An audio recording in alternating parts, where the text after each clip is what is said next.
Om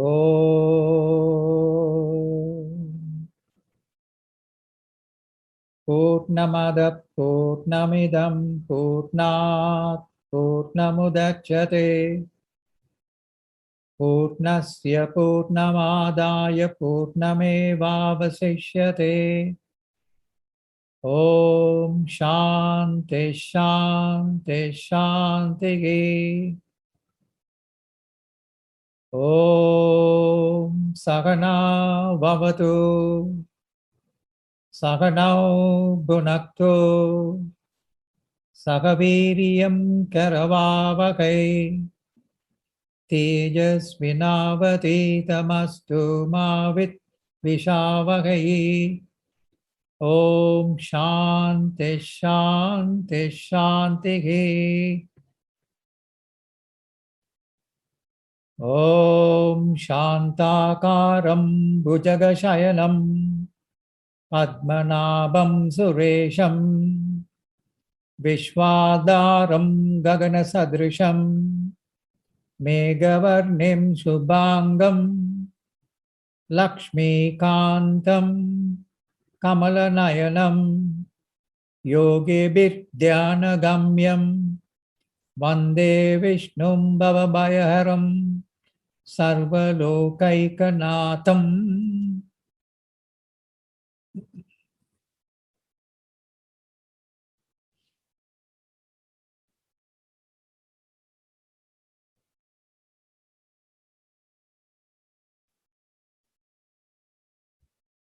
From today, we'll be going through verse by verse the second chapter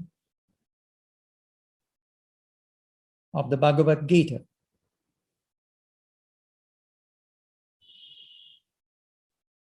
But before that, I would like to give you an introductory survey of the nature and the content of the Bhagavad Gita.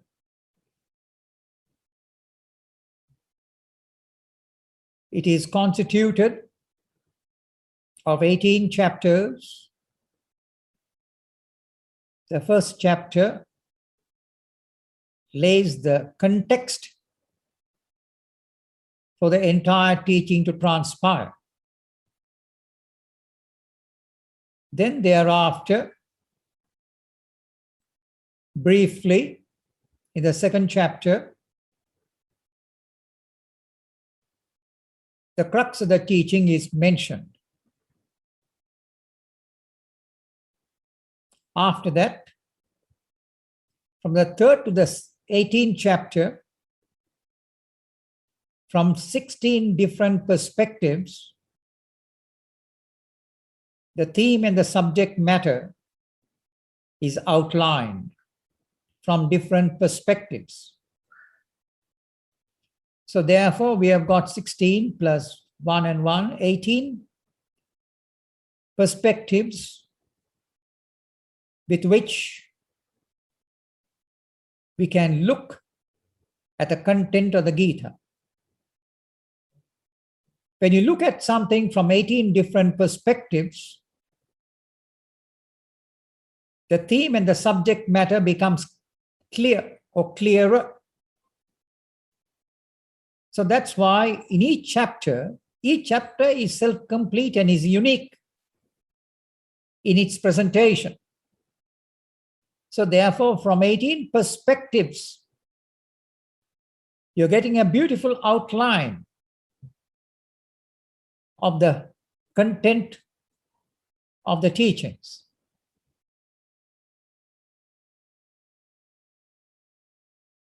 Now, the Gita is one of the 3 scriptures of the Hindus: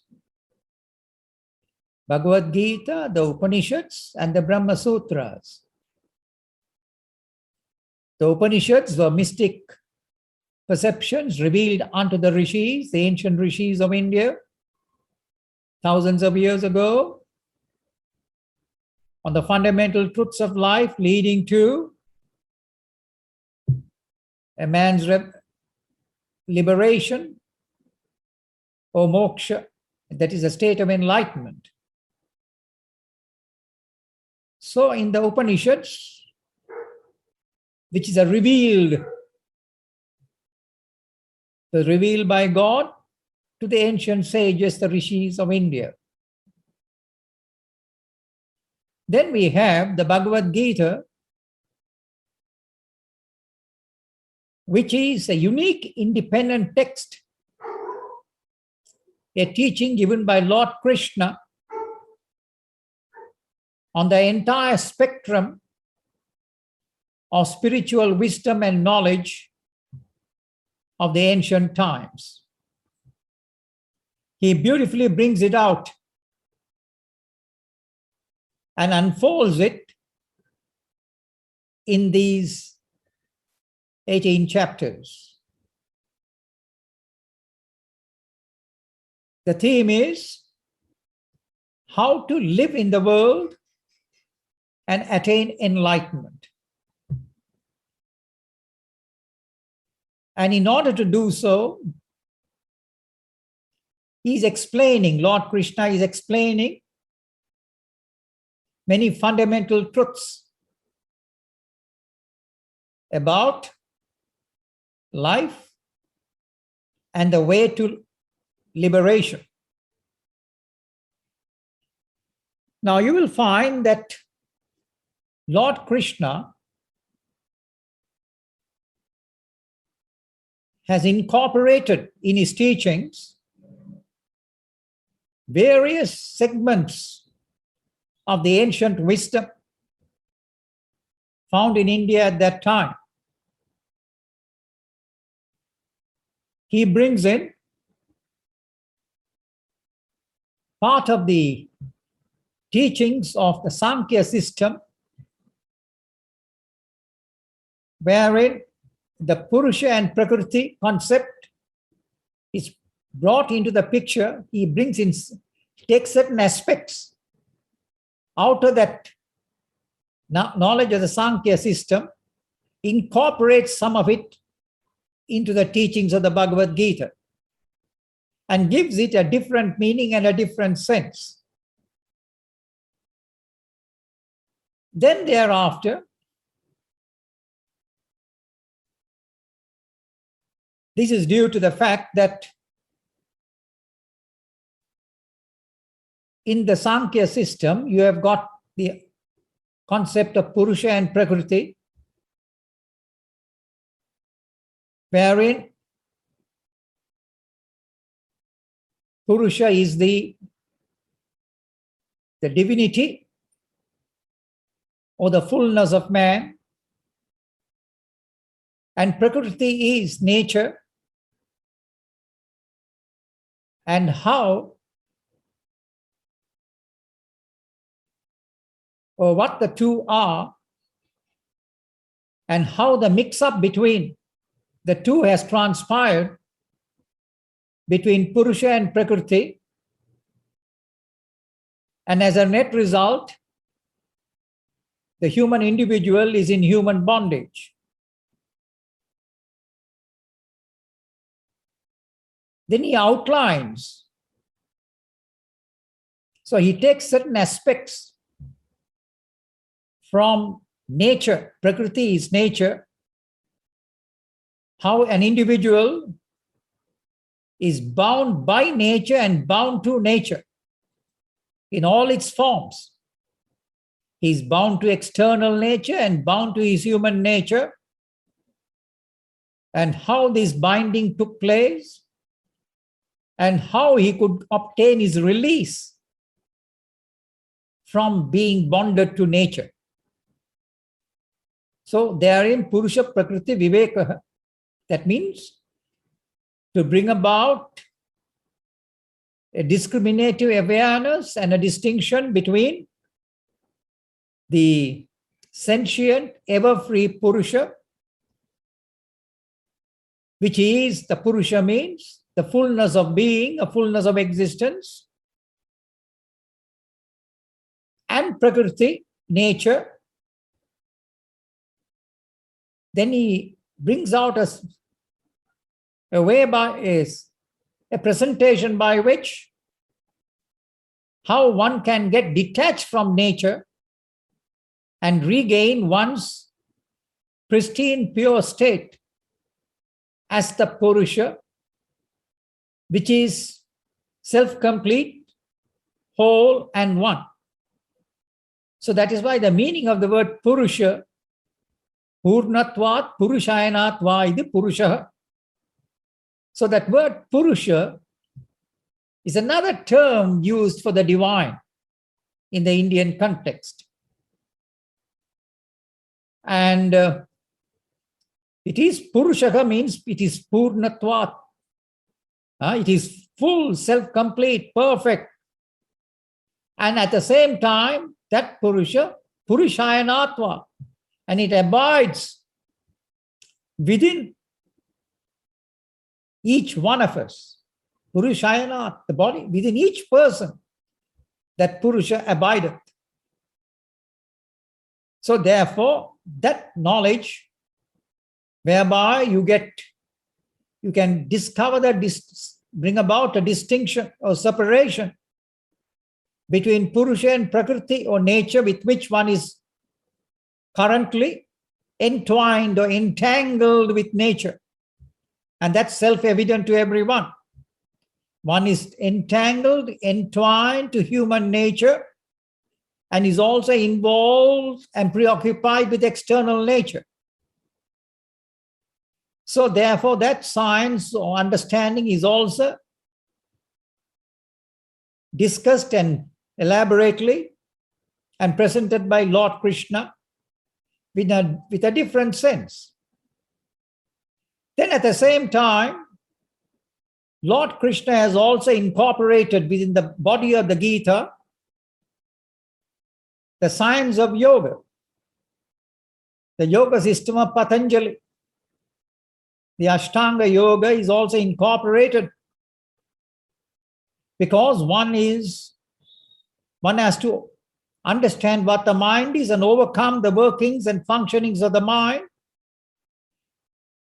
And therefore, this science of how to overcome one's involvement with a mind structure, that science is also brought out in the Bhagavad Gita. Then at the same time, Krishna also introduces aspects of Vedantic wisdom and he incorporates it in the Gita.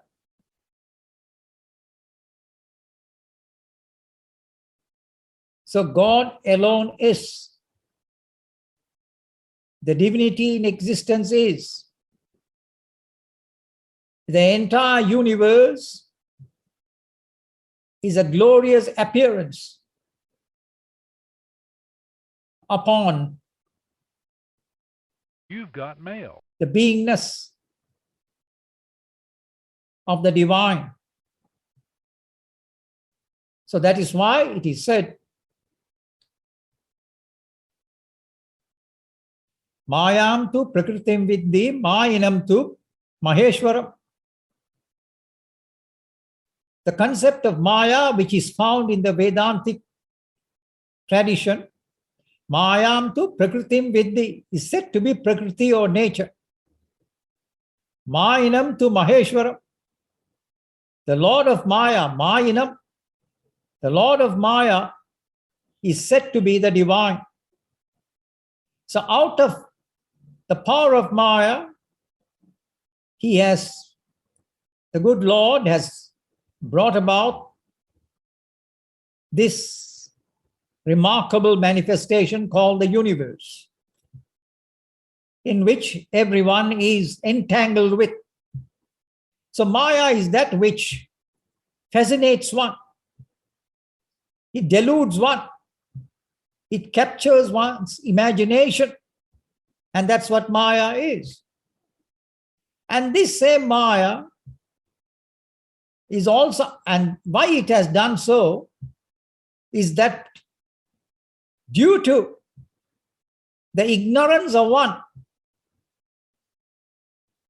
And what is that ignorance which one has? The ignorance, the primordial ignorance, the primary ignorance is that one has forgotten that one is the divine. This is said to be ignorance. So therefore, all that one has to do now is to come to know and to understand that one is the divine, and that knowledge is being imparted by the scriptures. So the scriptures come and declare and tell you that thou art the divine which thou seekest with all thy heart, tat tvamasi. And then thereafter it becomes your pristine beauty. So once you have understood and appreciated this truth, then all that you have to do is begin to feel that I am that divine, and be that. And this process is undertaken during the time of meditative awareness. So when you become aware, just be aware and just be yourself. So in this manner, so this is Vedantic wisdom, and all these things have been incorporated. Then apart from this,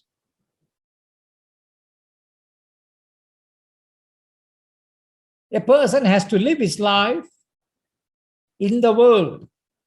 In the world, you got to live life and go through one's functions and duties. So one's karmas are there. One has to execute one's karmas or actions. So the Gita is now telling you, is teaching you how to go through your actions and how to live life with wisdom and understanding, which will lead you to liberation. So we could say the subject matter and the theme of the Gita is how to live in the world and get enlightened. How to live. So in order to know how to live, one has to understand what life is all about. So that knowledge or that teaching is being given to you, is being unfolded by Lord Krishna as to what life is all about. How you got into human bondage and how you could obtain your release from this human bonded existence as an individual. All this is brought out in the Gita. Now, this much I must also tell you, that there is not one word of Hindu religion mentioned in the Bhagavad Gita. Like any other scripture of the world, there is no religion there. There is no Hindu religion. Though Hindus would like to say that it is so, but it is not so. It only talks about that fundamental truths of life and how to live life and how to get enlightened, irrespective of who you are and to what tradition you belong to, is irrelevant, totally irrelevant. So therefore,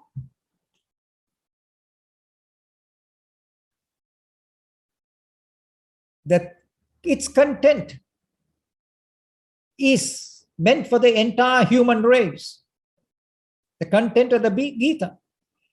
And it will open out and give you more understanding as to what life is all about and the living of life. It will make you a wiser person than what you were before.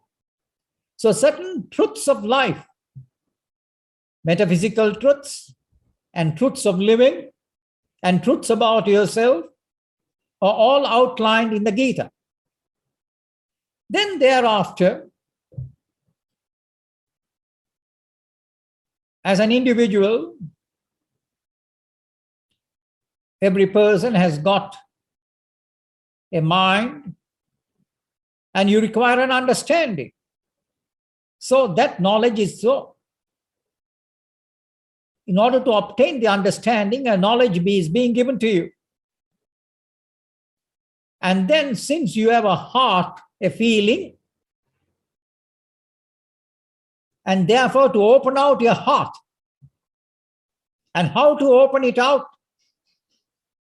So that you can be one with God and one with yourself and become a full-blown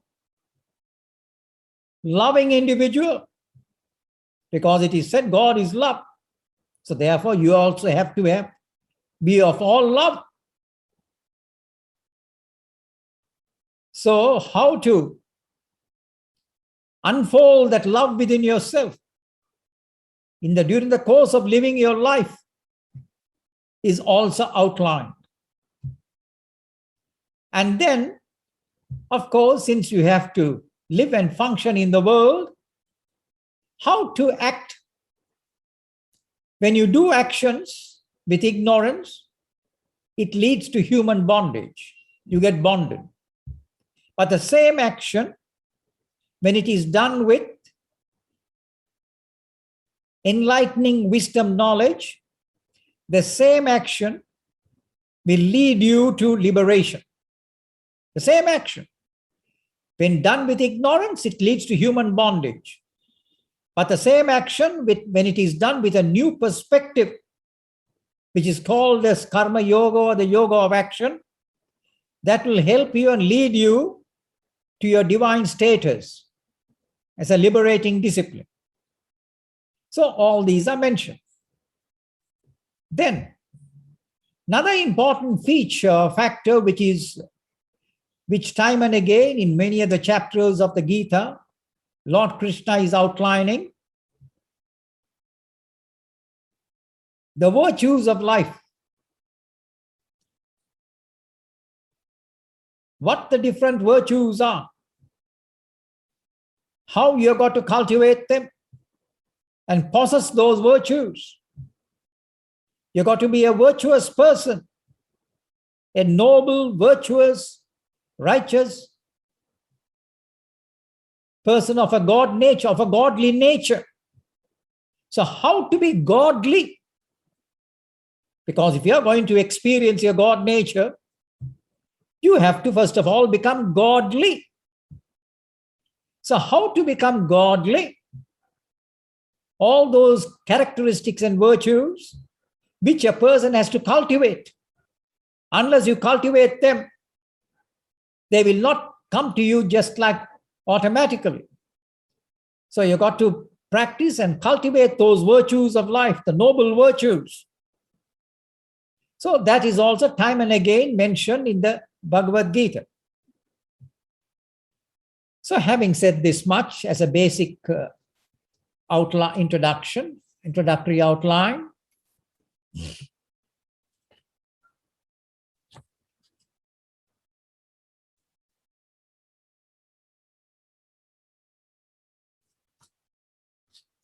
now we get to the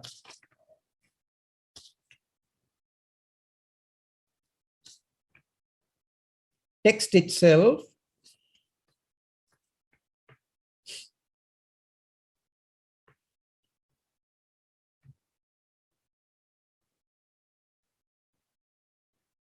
In the first verse of the second chapter, it begins with Sanjaya Uvacha. Sanjaya, the one who is narrating the entire teaching to the king Dhritarashtra, the dialogue which is transpiring between Lord Krishna and Arjuna is being narrated by Sanjaya, the minister, to the king Dhritarashtra. So Sanjaya says, Tam tata kripaya vishtam ashtupurna kulekshanam vishidantam idam vakyam uvacha Madhusudana tam tata. Thus.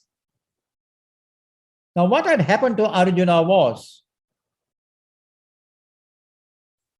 he has at this point, at the imminent point, wherein the battle was going to take place. Just at that time, Arjuna had a psychological breakdown.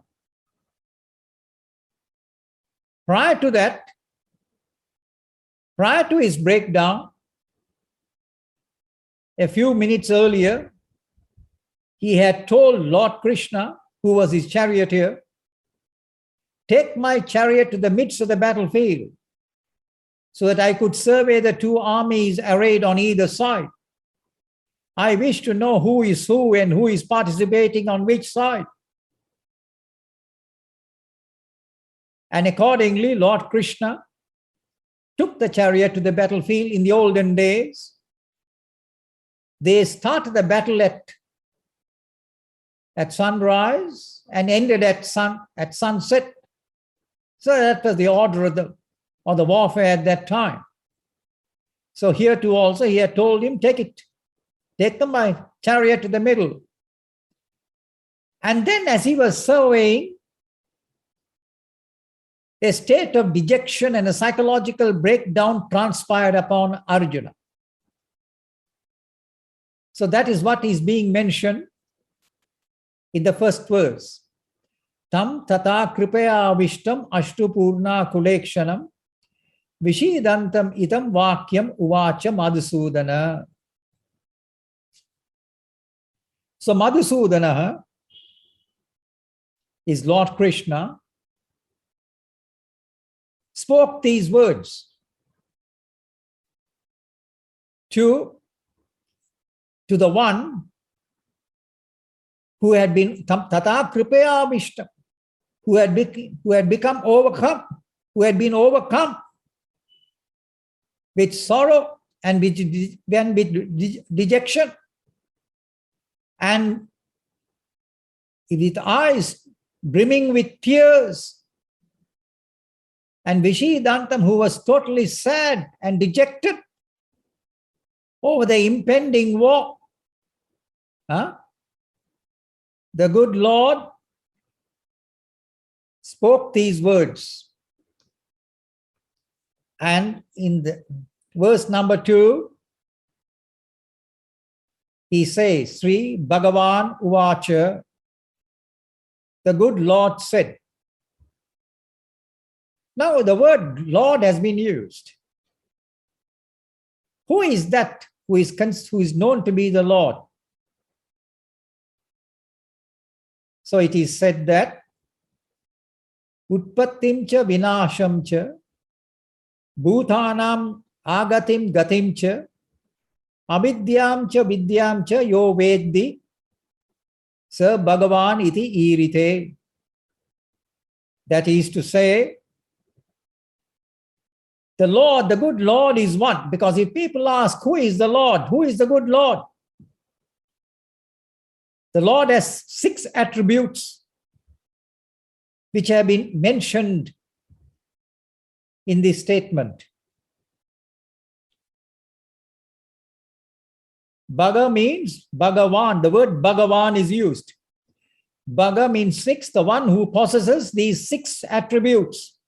What are they? The good Lord, Utpattim cha vinasham cha.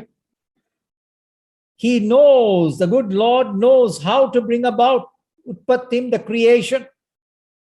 He knows the process of creation, how to bring about each creation in the cycle of creation, Utpattim cha, Vinasham cha, and then how to terminate the creation at the world's end.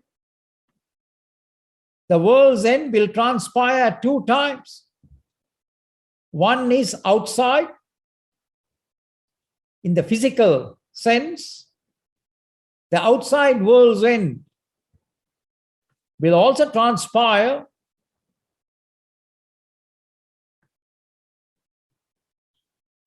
when the end of the world has come, because the world is going on in a cyclic process. And so in each cycle, he knows how to bring about each creation. And then at the end of each cycle, he knows how to bring about its termination. So that is one aspect of world's end which transpires outside in the physical universe. Because all of you know very well, even in modern science too, they say that the world had an origin and it originated at some point. Of course, if it has originated at some point, it has to terminate at another point in time. That's obvious. So therefore, what comes goes.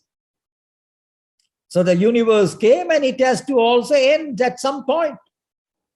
And then another universe begins and on and on. It's an ongoing process. Cycle after cycle of creation transpire. So the good Lord is that who has got control over it, who knows it. He knows the science behind it, how to bring about and manifest the universe, and then terminate it too. So that's one aspect. The second aspect is Bhutanam agatim gatimcha. The good Lord knows Bhutanam agatimcha. Why every one of you has come into this world. You don't know. What has brought you into this world? What are the specific factors which has brought you into this world? And from where you came. From where you came. That also he knows. And what factors which brought you here. And then agatim gatimcha. And then after you depart from this world, from this life, he also knows from where you will go. So the good Lord knows from where you came. So from which part of the universe you came in, and into which part of the universe you will go away when you leave this physical body. So that particular knowledge the good Lord has. Then the third feature which he has is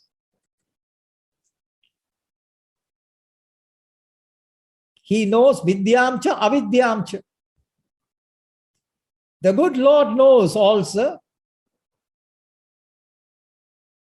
vidya, the science by which each person could find his liberation.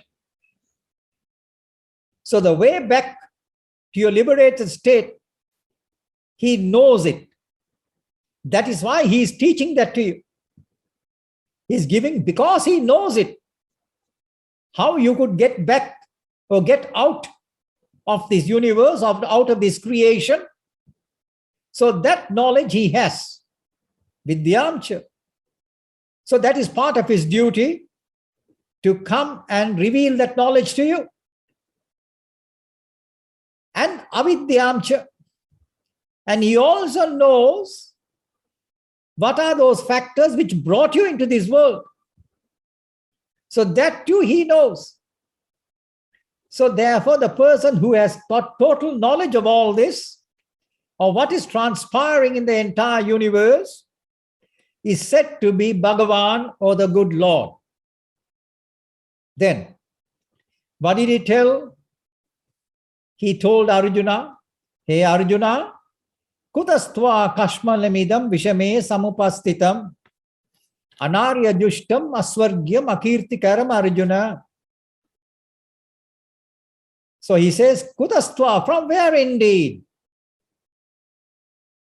In this perilous strait, in this imminent battle, this kashmala, this rejection, how did it transpire within you?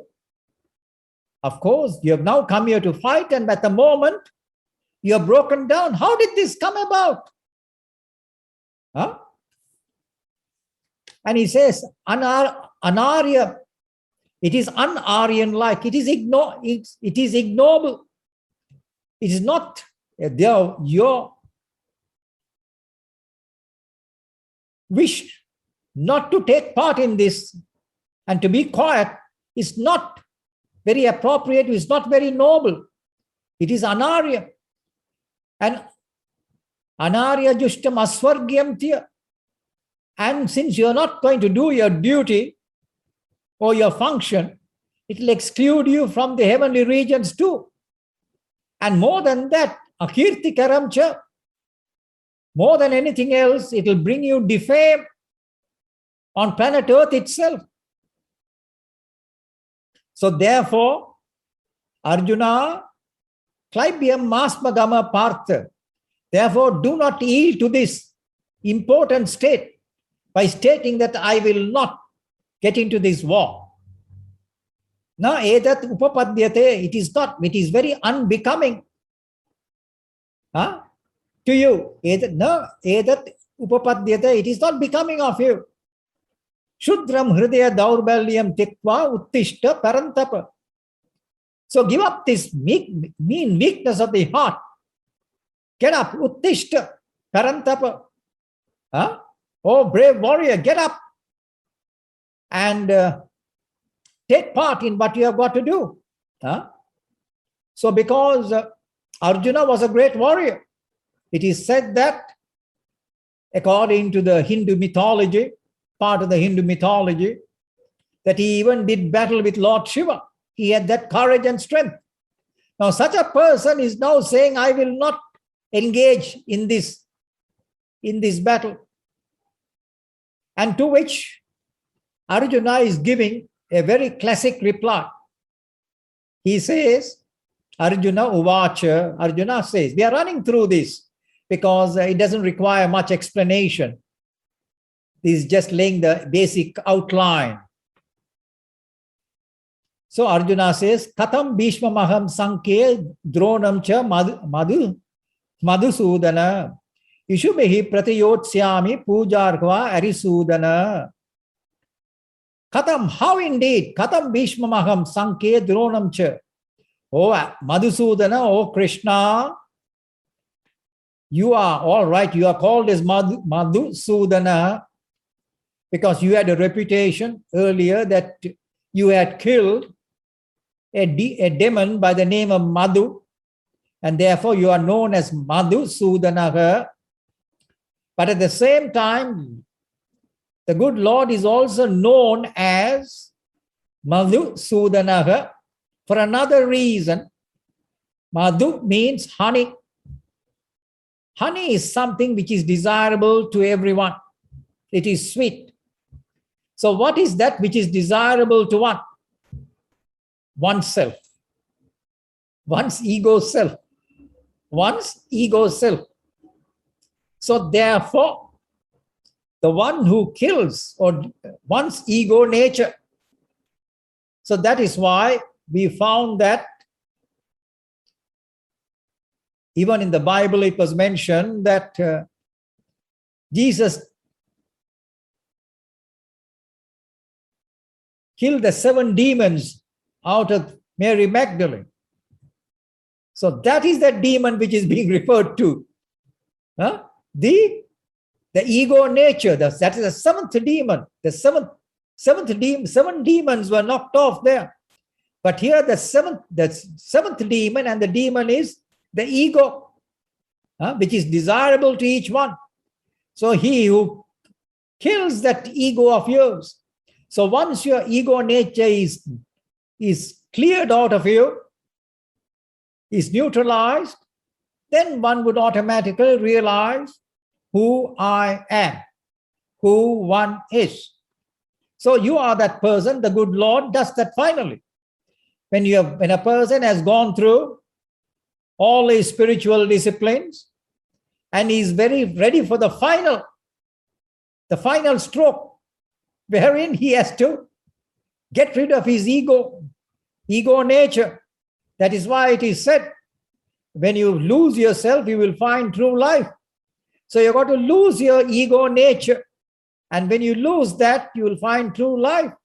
So that is what is indicated, Madhusudanaha, the one who destroys and kills your ego-based individuality. That's the final stroke.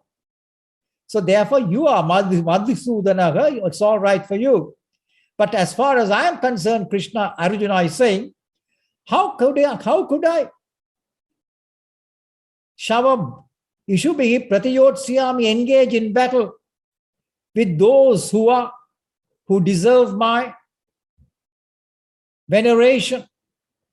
Puja Arha Arisudanaha, who deserve my veneration and my prostrations. How could I conduct a warfare with them with arrows? And then he continues and says in verse number 5, Guruna hatvahi mahanubhavan sreyo bhoktum bhaikshamapika loke hatvartha kamamstu guruni haiva bunjiya bhogan rudira pradigdan. Guruna hatvahi, instead of killing these noble souls, because his gurus and his elders were on the other side of the battle, on the other side of the field of battle. He had to engage his warfare with them.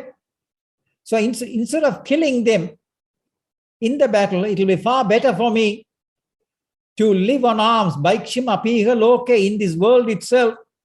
It will be far better for me to live on alms, to go away as a hermit, as a recluse, and live on alms. That's what he is declaring now, Arjuna. Rather than do my horrible work here, I would rather leave my duty, leave my work, and become Bhaikshima and live on alms, Bhaikshima apiha loke, implying and indicating that he would rather live his life as a hermit. That's what he's indicating here. For, there is a reason why he's saying that. For, hatvartha kamamstu guruni haiva bunjiya bhogan rudira pradigdan. So having killed my gurus and my elders here, because they're all relatives and elders arrayed on either side. So it was a fratricidal warfare wherein relatives and well-wishers and kith and kin, they were on either side, and therefore many of them would be killed.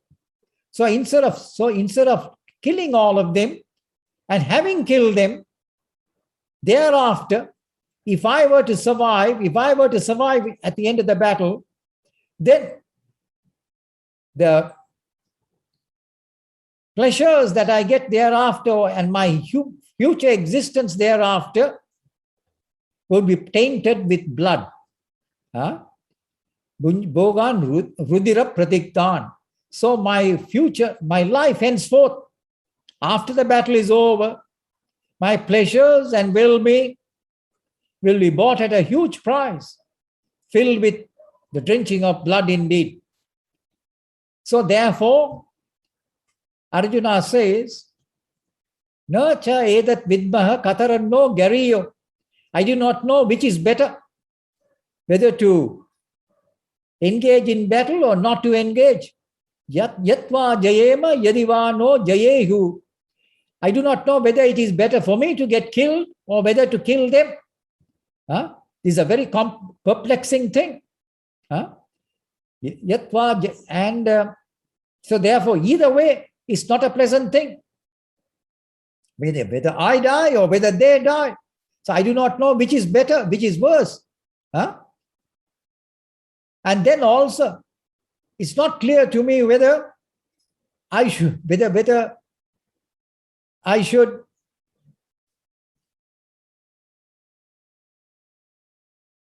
become a hermit or to go and perform my duties and engage myself in this battle. Even that is also perplexing to me. So therefore, and he continues and says, Yaneva hatva na jijivishama. And having killed all our relatives around us, of what use is life thereafter?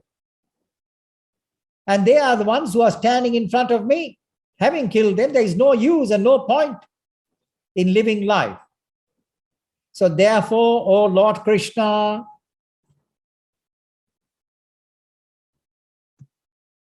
he says, Lord Arjuna is saying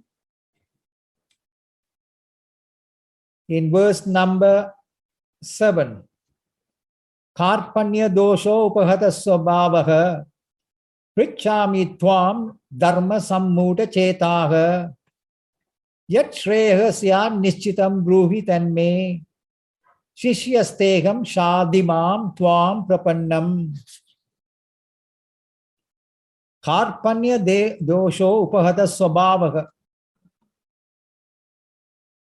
My swabhava, my nature, at the present juncture, at the present moment, has become overcome, has been overcome with karpanya, with a sense of pity, with a sense of dejection, karpanya, wherein I am unable to do what I am supposed to do, with the meanness of the heart. So this has overpowered my nature. I, who was a valorous warrior before, now have been overcome and have by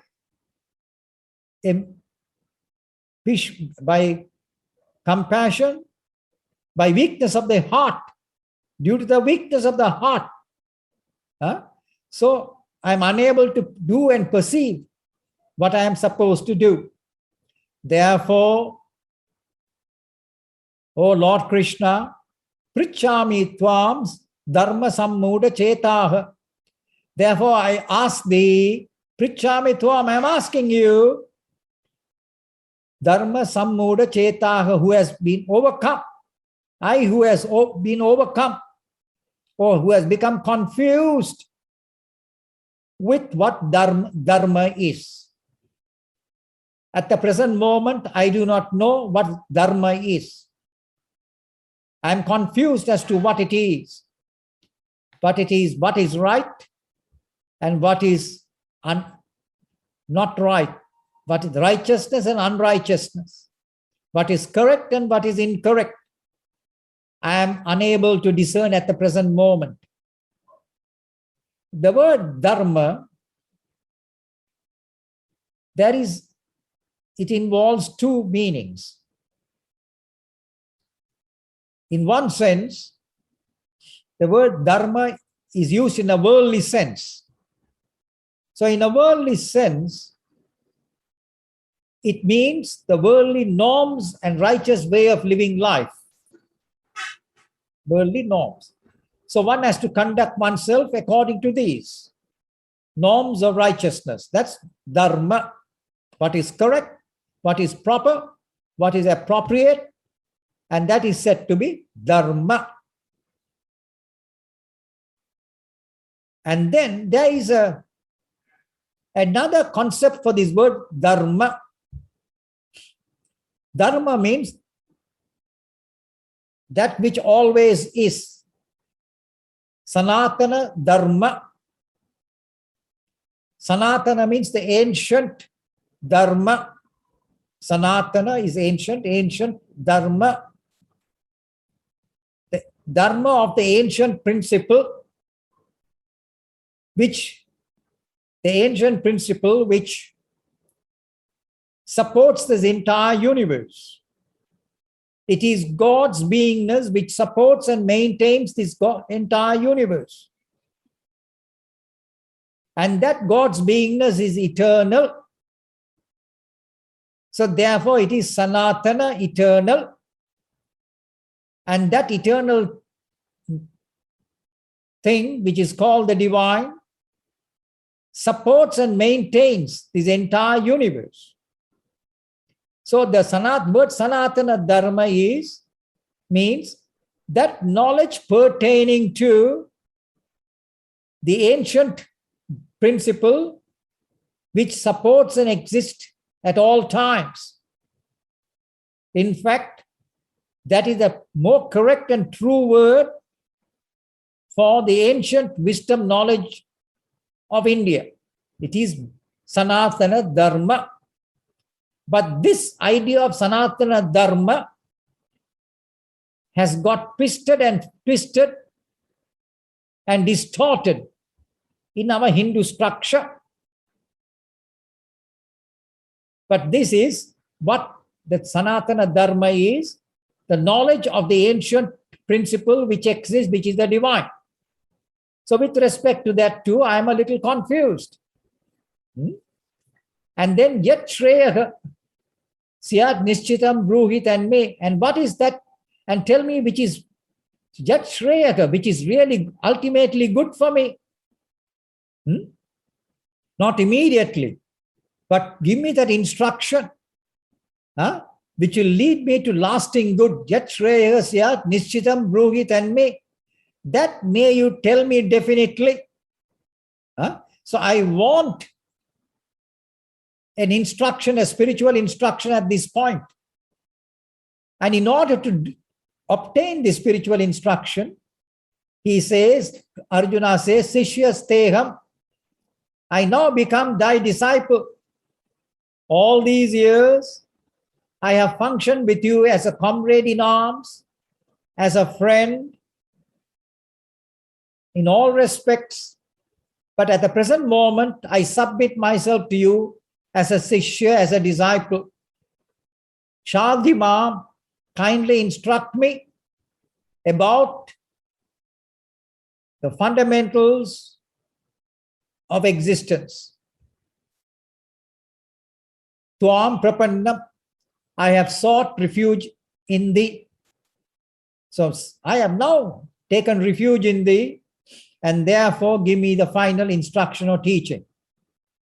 And then he continues and says, Nahi prapashyami mama apanudyat yat chokam uchchoshanam indriyanam avapya bhumau asapanna riddham rajyam suranam api chadipatyam. I do not see anything which would release this great sorrow of mine. Even if I were to obtain unrivaled kingdom over the entire terrain and even lordship over the gods too, even if I were to obtain that, I don't think the perplexity and the dejection and despondency that I have got into will be cleared. So by this process, Arjuna is indicating his state of vairagya or dispassion, that nothing in the world, no worldly inducements will enable him to get out of this predicament. He has lost all interest in the pleasures and the joys of the world. So by that, his vairagya or dispassion is indicated in this particular verse. And then at the same time, in earlier sections too, he wanted the good knowledge to be imparted to him. So therefore, now Lord Arjuna is ripe and ready for a new instruction to transpire. So therefore, this is what the Bhagavad Gita is all about. It is giving you a new education, which hitherto the human race did not have. And therefore, it will do well to receive this education as to the fundamental truths of life pertaining to one's nature, pertaining to the divine, pertaining to the nature of the universe, what it is, and what standpoint you can take with reference to the world around you. Because once you understand the nature of the world, you can take a corresponding standpoint as to how to act and function in the world. Only when you understand the world, the process of the world, And only also when you understand yourself, will you be able to intelligently operate and function. So all these knowledge is incorporated in the Bhagavad Gita. So we could say that it is self-knowledge, knowledge of the world and knowledge of the divine, and tells you how to live your life and attain the blessed divine state. Then with this, we'll carry on from tomorrow onwards as we go on.